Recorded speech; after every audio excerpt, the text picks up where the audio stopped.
Good morning बच्चों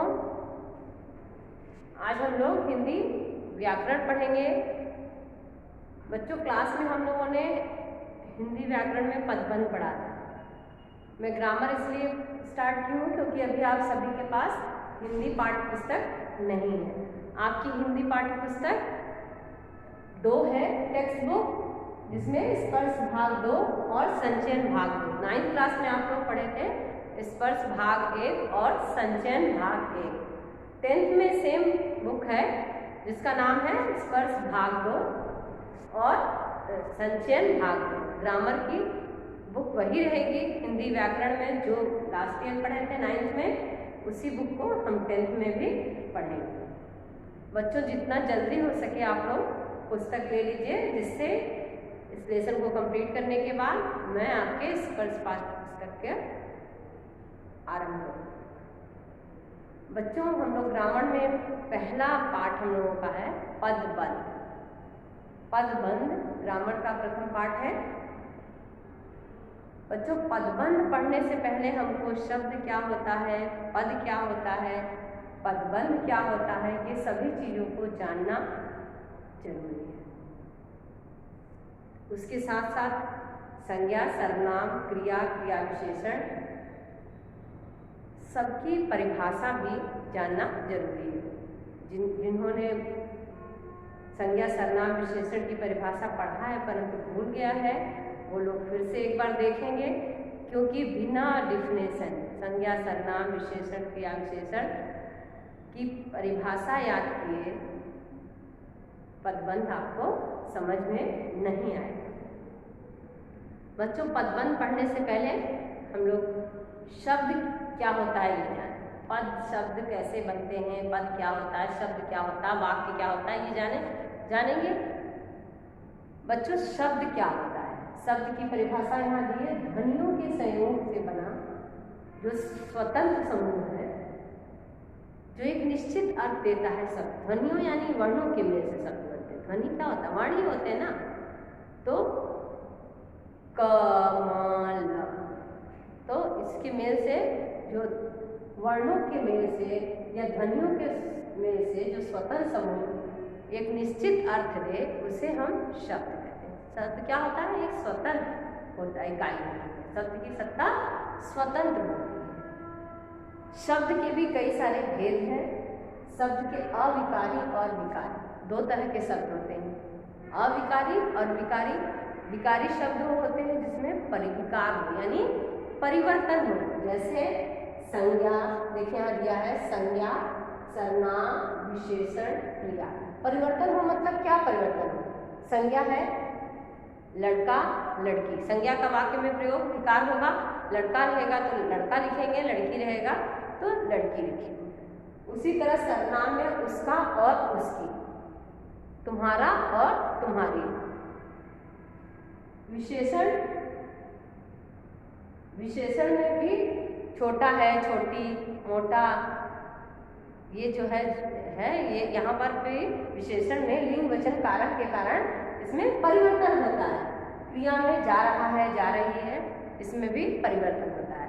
तो विकारी शब्द जो होता है उसमें लिंग वचन कारक के कारण परिवर्तन होता है। क्या परिवर्तन होता है, ये संज्ञा, सर्वनाम, विशेषण, क्रिया में परिवर्तन आता है। एक वचन होगा तो जा रहा है बोलेंगे, बहुवचन होगा तो जा रहे हैं बोलेंगे। एक बच्चा होगा तो उसका बोलेंगे और एक से अधिक होगा तो उसके बोलेंगे। तो यहाँ पर लिंग वचन कारक के कारण जो परिवर्तन होता है उसे हम विकारी शब्द कहते हैं। विकारी शब्द ये 4 होते हैं, संज्ञा, सर्वनाम, विशेषण और क्रिया।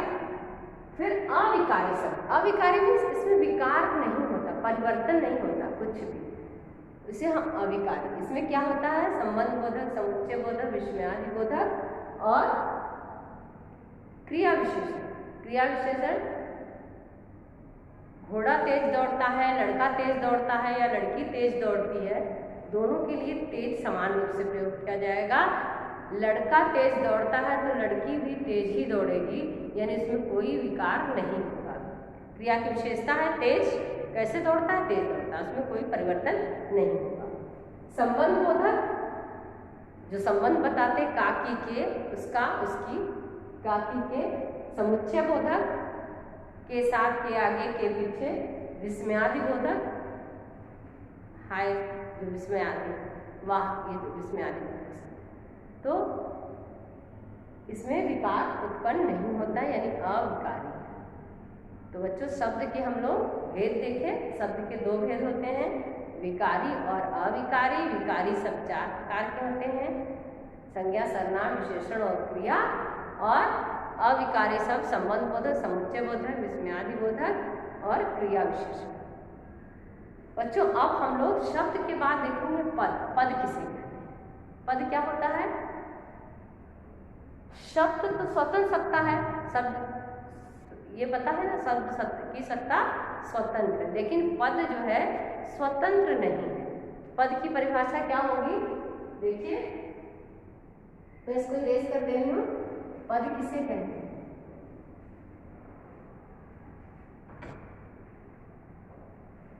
पद शब्द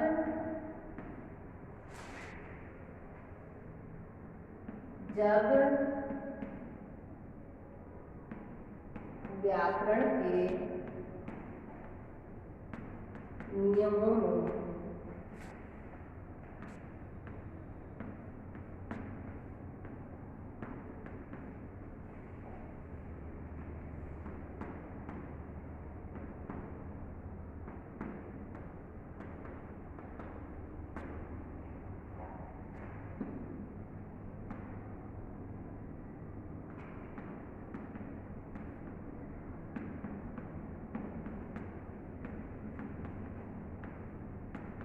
कहलाता है। ठीक है, क्या होता है? शब्द ही पद बन जाता है।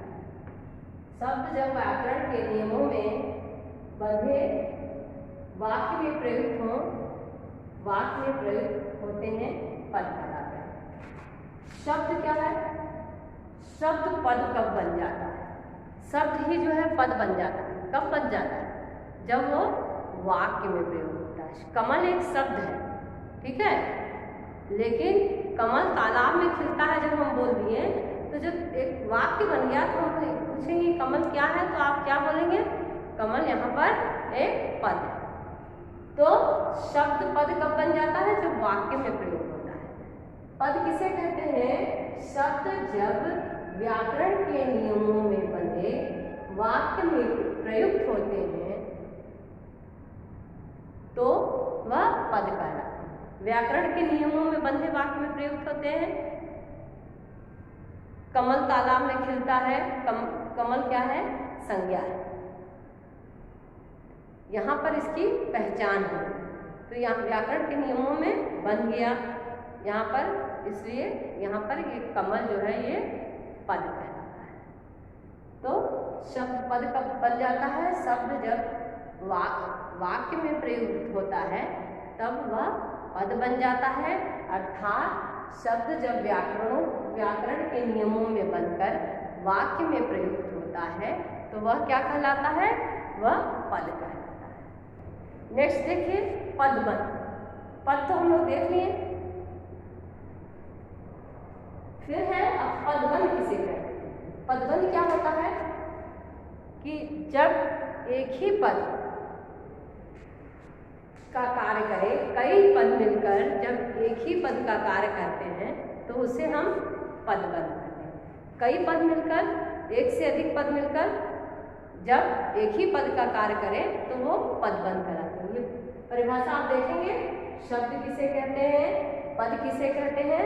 अब हम लोग पदबंध किसे कहते हैं देखेंगे। पदबंध, ठीक है।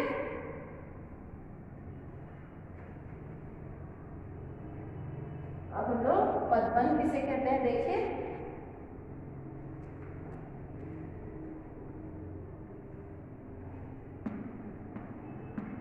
पदबंध, जैसा इसके नाम से पता है, बंधा हुआ पद। पद जो है बंधे हुए नहीं, यानी एक साथ बंध कर ही एक पद का कार्य करें, वो पदबंध।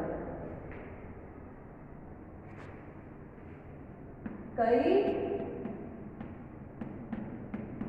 पदों के योग से बने वाक्यांश, कई पदों के योग से बने वाक्यांश को जो एक पद का काम करते हैं, जो एक पद का काम करते हैं,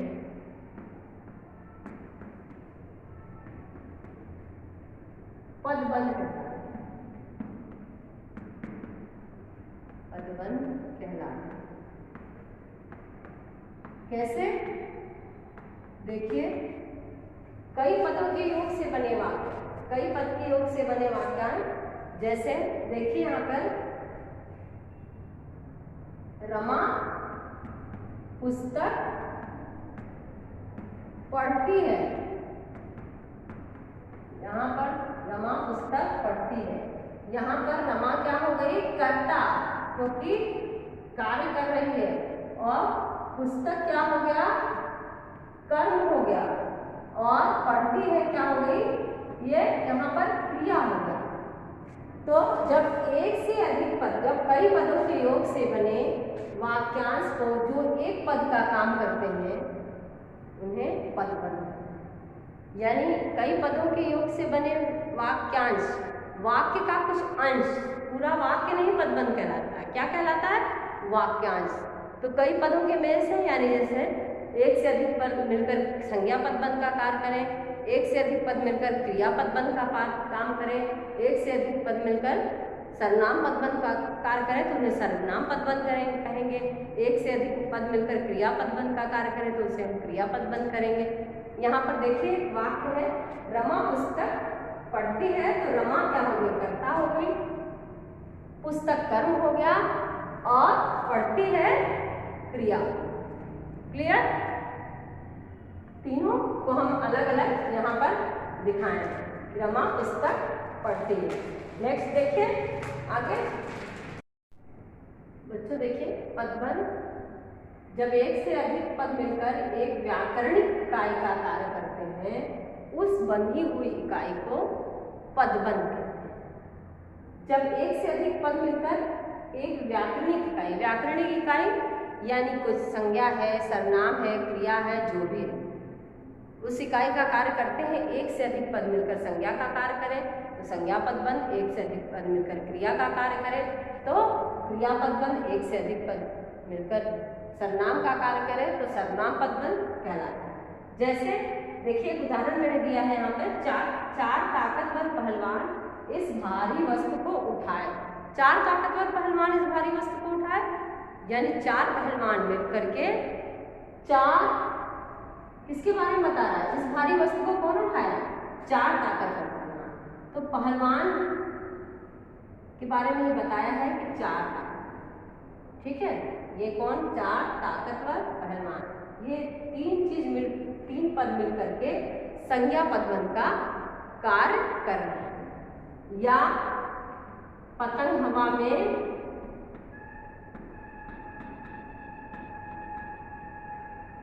उड़ती चली गई, उड़ती चली गई तो क्या होगा? उड़ती चली गई, उड़ती चली गई, पतंग हवा में उड़ती चली गई, तो यहाँ उड़ती चली गई 1, 2, 3 पद मिलकर के क्रिया पदबंध का कार्य किया।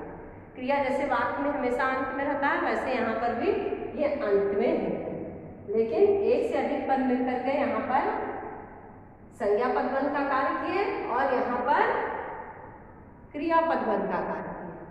बच्चों ध्यान दीजिएगा कि पदबंध पहचानने के लिए हम जो रेखांकित जो पद हैं उसमें शीर्ष पद देखेंगे। शीर्ष पद यानी अंतिम पद। जैसे यहाँ पे देखिए अंतिम पद क्या है? पहलवान। पहलवान क्या है? यहाँ पर संज्ञा है, तो ये क्या हो गया? अगर पहलवान जो है अंतिम शीर्ष पद संज्ञा है तो ये संज्ञा पद हो गया। यहाँ शीर्ष पद अंत में है तुम वह कुछ रहेगा तो यहाँ पर सर्वनाम पद बन होगा। तो शीर्ष पद से ही हम पदबंध की पहचान करते हैं। तो हम लोग देख लिए कि पद किसे कहते हैं, शब्द किसे कहते हैं और पदबंध किसे कहते हैं। पदबंध की कुछ विशेषताएं हैं जिसको जान लेना आप लोग को आवश्यक है। जैसे कि पदबंध हमेशा पदबंध पूर्ण वाक्य नहीं होता। पदबंध क्या होता है, वाक्यांश। यहाँ देखिए, 4 ताकतवर पहलवान इस भारी वस्तु को उठाए, तो 4 ताकतवर पहलवान ये इतना ही पदबंध है, ना कि पूर्ण वाक्य। तो वाक्यांश होता है, पदबंध क्या होता है, वाक्यांश होता है, पूर्ण वाक्य नहीं होता है। ठीक है, पदबंध के सभी पद मिलकर किसी भी एक इकाई का कार्य करते हैं, चाहे वो इकाई संज्ञा हो, सर्वनाम हो, जो भी हो, वो इकाई का कार्य करते हैं। पद के स्थान पर पदबंधों का प्रयोग हो सकता है। पद के स्थान पर हम पदबंध का प्रयोग कर सकते हैं। आप देखे होंगे कि पद की तुलना में पदबंध जो है वाक्य को अधिक स्पष्ट करते हैं। जैसे पहलवान अगर होता कि केवल पहलवान इस भारी वस्तु को उठाए तो ये भी सही है, लेकिन पहलवान कौन से, जो ताकतवर पहलवान थे, इससे स्पष्ट हो गया कि जो ताकतवर पहलवान से थे वो उठाए। तो पदबंध से वाक्य जो है अत्यधिक स्पष्ट हो जाते हैं। प्रत्येक पदबंध की पहचान किससे करते हैं, शीर्ष पद से करते हैं। जैसे मैंने बताया कि यहाँ शीर्ष पद संज्ञा है, तो यहाँ संज्ञा पदबंध, यहाँ पर शीर्ष पद क्रिया है, तो ये क्रिया पदबंध। तो पदबंध की पहचान शीर्ष पद से होती है। बच्चों, आज हम लोग शब्द क्या होता है, पद क्या होता है, पदबंध क्या होता है, इसकी परिभाषा देखें, उदाहरण के साथ समझें, शब्द के भेद देखें। अब अगली क्लास में हम लोग पदबंध, संज्ञा पदबंध से प्रारंभ करेंगे, संज्ञा पदबंध का अध्ययन करेंगे। आप भी अपने बुक में या जहाँ भी आपको मिलेगा अच्छे से पढ़ के आएंगे, और साथ में संज्ञा, सर्वनाम, विशेषण, क्रिया विशेषण सब की परिभाषा अच्छे से लर्न करके, उदाहरण सहित लर्न करके आएंगे, जिससे आपको पदबंध समझने में कठिनाई उत्पन्न न हो, आसानी से पदबंध समझ में आ जाए। तो बच्चों, आज की क्लास को हम लोग यहीं समाप्त करते हैं। अगली क्लास में हम लोग संज्ञा पदबंध पढ़ेंगे। धन्यवाद।